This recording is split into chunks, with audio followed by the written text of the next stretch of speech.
Muy bien, que la gracia, la paz y la misericordia de nuestro Dios sea con cada uno de ustedes, ahora y siempre. Amén. Muy bien, he venido tratando de trabajar estos domingos después del domingo de resurrección. He dicho que se llaman domingo de Pascua, resurrección. Hoy es el cuarto domingo de Pascua, son unos 7 domingos y después vamos a entrar en otra etapa del calendario cristiano que se llama Pentecostés. Pero mientras estamos en Pascua de resurrección, esos domingos que todavía estamos trabajándolos, estoy usando el libro de los Hechos para comunicar cómo inicia la iglesia. Y básicamente aquí vemos el poder de Dios en acción. He venido tratando de hacerles pensar y reconsiderar un poquito los orígenes de la iglesia porque, como les dije, la iglesia no siempre ha existido. Nosotros que vivimos en el siglo XXI y oímos la iglesia, sí, pensamos en este lindo edificio, sus vitrales, sus aulas de educación, el aire acondicionado que tenemos. Es decir, vemos algo, para nosotros esto es iglesia, ¿sí o no? Para nosotros eso es una iglesia y es como, digamos, obvio que así es. Sin embargo, el estilo de iglesia que nosotros hoy gozamos es un estilo relativamente nuevo, que digamos tendrá como tal probablemente no más de 1000 años, como tal, hablando de las estructuras que tenemos acá, porque la iglesia era una minoría perseguida en la antigüedad, era una minoría. Y ya les he dicho que las iglesias eran pequeñas, ¿sí o no? Les dije que ¿en dónde se reunían originalmente los grupos de iglesia? En una casa. En una casa. ¿Y cuánta gente cabe en una casa? ¿Cuántas comodidades hay en una casa? Especialmente si la mayoría de los cristianos era gente de clase media, media baja.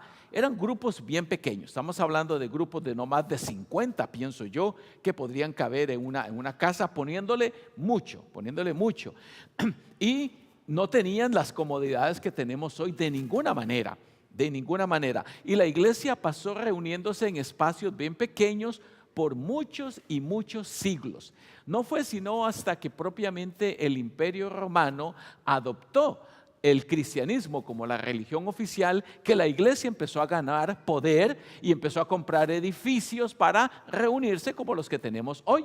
Así que es cierto que nosotros que vivimos en el siglo XXI nos parece pues obvio, esa es la iglesia, miren qué bonita, tenemos aire acondicionado, unas bancas cómodas, un piano carísimo, un órgano allá también carísimo. Para nosotros esto es iglesia. Sin embargo, la iglesia ha subsistido sin nada de esto, sin ninguna comodidad por casi 2000 años, porque se ha sostenido por el poder de Dios, es lo que quiero subrayar. La iglesia siguió reuniéndose en el nombre de Dios, en el nombre de Jesucristo, porque tenían una vocación de servir, una vocación de ayudar. Tal como Eric estaba hablándole aquí a los niños, de que si nosotros tenemos algo dentro de nosotros, el poder de Dios, uno debe proyectarlo, compartirlo, darlo a conocer, que era lo que él hacía cuando estaba estudiando el spray, para decir, si yo tengo algo, debe salir afuera. Y así fue como la iglesia empezó a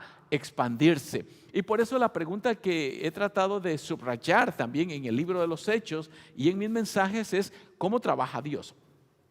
Como he dicho, Dios normalmente no trabaja enviando ángeles y arcángeles a predicar el evangelio. Eso no lo vemos por ningún lado.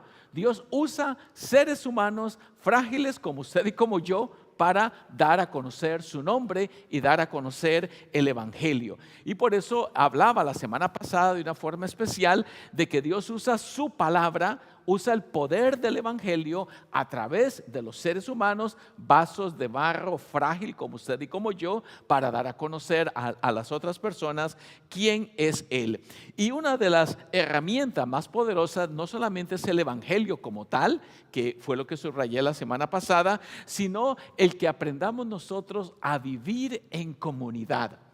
Porque los seres humanos, usted y yo, cuesta muchas veces que nos llevemos como tal. Si hay problemas, digámoslo así, a nivel del núcleo familiar, donde quizás el esposo y la esposa no se ponen de acuerdo. No hablemos cuando hay conflictos mayores. Esto de vivir en comunidad no es fácil, pero debiera ser un esfuerzo que nosotros debemos perseguir. Y la pregunta por eso es, ¿cómo aprender a vivir juntos en comunidad? Porque esa es la única manera en que podemos crecer, es la única manera en que nosotros podemos madurar en la fe. Por decirlo así, es imposible crecer en el conocimiento de Dios y de unos y otros viviendo aislados de la comunidad. Hubo una época, y todavía medio existen este tipo de personas que voy a mencionar, los llamamos ermitaños. ¿Han escuchado la palabra ermitaño? Gente que decía, yo no quiero vivir con esta gente pecadora, mundanal, yo me voy a ir a la montaña, me voy a ir a aislar allá en la selva y voy a vivir completamente solitario porque es la única manera que me puedo aguantar yo mismo. Creo que así dirían estos monjes, porque pensaban que la única manera de crecer y dejar de pecar, digámoslo así, era aislándose. Y esos monjes se llegaron a llamar monjes ermitaños. La palabra ermitaño significa aislados, estaban completamente aislados. Sin embargo, si uno se pone a pensar y considerar, y especialmente se pone a leer el texto bíblico, se va a percatar de que no, la única manera que la iglesia crece es estando unida como un grupo, aprendiendo a vivir unos con otros. ¿Cómo va un monje ermitaño aislado allá en la montaña a hacer crecer la iglesia? Es imposible, no se puede.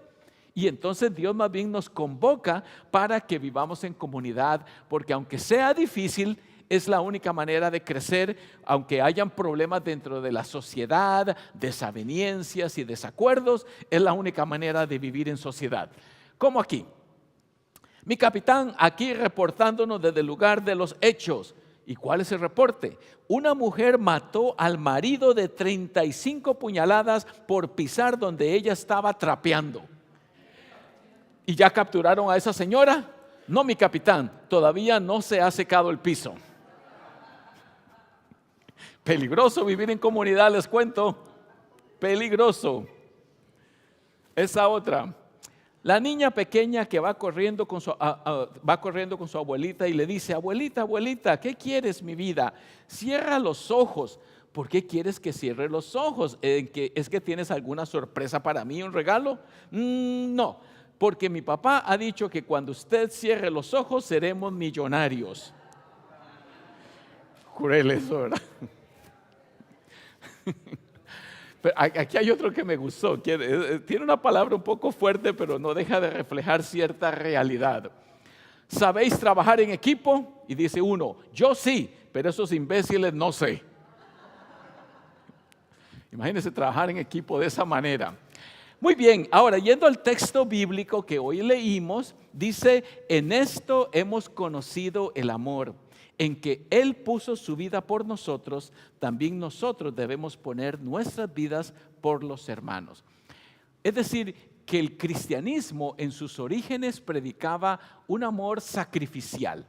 Y yo creo que esto debiera ser como el fundamento, debiera ser el cimiento sobre el cual erigimos el edificio de la fe cristiana.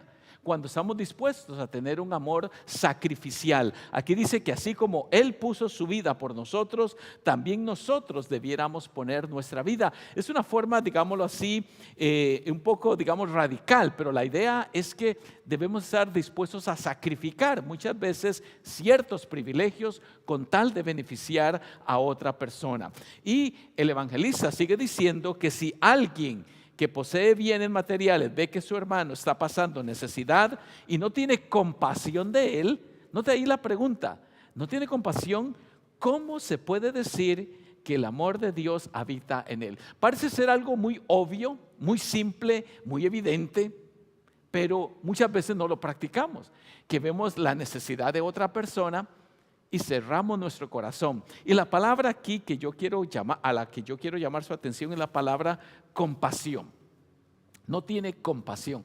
La palabra compasión originalmente significa como que las entrañas se remueven. Eso es más o menos la idea, que se le hace algo en el estómago o en los intestinos, si fuéramos más específicos, porque se ha comprobado que cuando uno tiene sentimientos fuertes de cualquier naturaleza, el intestino reacciona. De hecho, los expertos llaman al intestino como el segundo cerebro, y la forma de los intestinos es como un cerebro. Yo no sé si usted se ha fijado en eso, pero el punto central es que cuando uno tiene compasión, hay como un estremecimiento de las entrañas que me hace sentir esa compasión por otra persona. Y dice aquí que si yo tengo la posibilidad de ayudarla y no le ayudo, note la pregunta consecuente: ¿cómo se puede decir que el amor de Dios habita en esa persona? Es decir, parece obvio, y la iglesia cristiana empezó a promover esta clase de amor sacrificial, un amor que está dispuesto de ayudar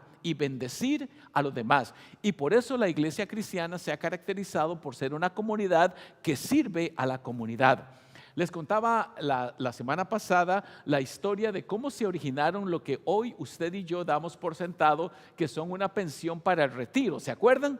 Fueron creyentes que se pusieron a pensar cómo ayudar a las viudas de muchos pastores. En ese tiempo la gente moría joven. Cómo ayudar a esas viudas que se quedaban en ese estado con 2, 3, 5, 10 hijos, y empezaron a usar la matemática y estadísticas para ver de qué forma, ahorrando un poquito a lo largo de la vida, si un caso ese pastor moría, había un fondo para ayudar a las viudas. Pero a lo largo de toda la historia de la cristiandad siempre ha habido servicios sociales para servir a los más vulnerables de la sociedad. Y por eso el evangelista dice: hijitos míos, no amemos de palabra ni de lengua, sino de hecho y en verdad. Es decir, parece algo tan simple, tan evidente, que el amor mío se debe materializar, se debe cristalizar, debe traducirse a algo que se ve, donde yo sirvo y estoy dispuesto a amar en verdad. Ahora, yendo a la lectura del libro de los Hechos, que es donde he querido centrar su atención, vemos a Pedro y Juan, después de que ellos han sanado a un hombre que era paralítico, en que ellos son interrogados por las autoridades y los convocan y los llaman y les dicen: ¿ustedes qué andan haciendo allí afuera? Y entonces Pedro responde: puesto que hoy se nos interroga, nota el detalle, se nos interroga acerca del beneficio hecho a un hombre enfermo, de manera que éste haya sido sanado. Y ahora viene la razón. Dice: sea notorio a todos vosotros y a todo el pueblo de Israel que en el nombre de Jesús el Cristo son buenas obras hechas en el poder de Jesucristo, el Nazareno, el que vosotros colgasteis en un madero y Dios le resucitó de los muertos. Por este hombre, por él es que ese hombre ha sido sanado. Es decir, que todo esto que la iglesia empieza a hacer de servir y ayudar y beneficiar a otros es porque lo hacemos en el poder de Dios, en el poder de Jesucristo. Y esa es la diferencia que caracteriza, porque podría ser que hayan otros servicios sociales que no necesariamente están necesariamente arraigados en la fe cristiana, y los aceptamos como bien, pero la iglesia está llamada y convocada a crecer a través de ese servicio a los demás en el nombre del Señor. Hay una parábola bien famosa que usted puede leerla en Mateo capítulo 25. Es una parábola donde Jesucristo está diciendo que todo lo que hicimos por los demás es como que se lo hubiéramos hecho a Él. Dice que si alimentamos a los pobres, si les dimos de comer, si les dimos de beber, si los visitamos en la cárcel, si hicimos cualquier cosa por uno de ellos, es como que se lo hubiéramos hecho a Él mismo. Y así es como la iglesia ha crecido. No es la única manera, por supuesto, pero en el libro de los Hechos es el poder de Dios en acción a través de los discípulos. Así crece y así se multiplica la iglesia.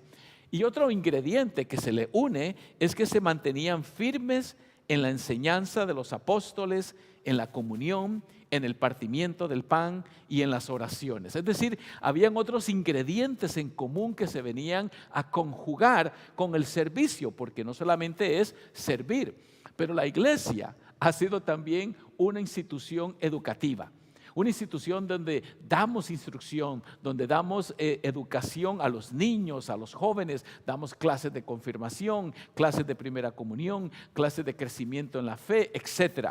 Y por eso, a lo largo de la historia de la cristiandad, otro rastro significativo ha sido que muchas iglesias tienen una escuela, ¿sí o no? Una escuelita donde también se sigue educando, no solamente el domingo, sino a lo largo de la semana. Porque la iglesia es, como digo, una institución educativa donde podemos crecer en comunidad. La iglesia crece cuando usted y yo nos esforzamos por hacer algo que va más allá de mi propio interés y de su propio interés. La iglesia busca cómo expandir la fe para crecer. Porque esa es, por decirlo así, la clave. La clave es cómo crecemos, cómo nos desarrollamos, cómo permitimos que esta fe que yo tengo madure y se manifieste y se proyecte hacia afuera. Y no hay otra manera, mis queridos hermanos y hermanas, que es aprendiendo a vivir en comunidad para servir a la comunidad. Es ineludible, porque no nos podemos aislar como esos monjes ermitaños, subir a la montaña y nunca hablarle a nadie. No, es en su trabajo, en el ámbito de sus estudios, con sus vecinos, sus amigos y familiares, donde usted puede florecer y crecer en la fe. La iglesia se ha preocupado por formar líderes y por formar discípulos. La palabra discípulo significa seguidor, aquel que sigue y aprende de su maestro. En la antigüedad era típico que los hijos aprendían el oficio del padre, se transmitía de generación en generación. Y todavía hoy escuchamos de negocios que tienen varias generaciones, pero eso es la enseñanza que se da entre discípulo y maestro. Y eso es lo que Jesucristo es. Él es nuestro maestro y todos aprendemos de Él. Aquí tenemos este pasaje donde habla acerca de esa comunión que tenían y todos los que creían estaban juntos. Oye, esa palabra, juntos. Y tenían todas las cosas en común. Y había una forma más clara de mantener esa relación. Dice que vendían sus posesiones y las haciendas y las repartían a todos según la necesidad de cada uno. Era todo un servicio de ayuda social. Toda una maquinaria bien aceitada que aceitaron para poder dar a conocer. Simplemente, mis hermanos, lo que quiero decir es esto. La fe y la iglesia crece cuando aprendemos a vivir en comunidad, cuando aprendemos a solidarizarnos unos con otros, a poner de lado nuestras diferencias para esforzarnos en servir no solamente a los de adentro, sino también a los de afuera. Y ahora que la paz de Dios, que sobrepasa todo entendimiento, guarde sus corazones y mentes en Cristo Jesús, Señor nuestro. Amén. Nos ponemos de pie para el próximo himno.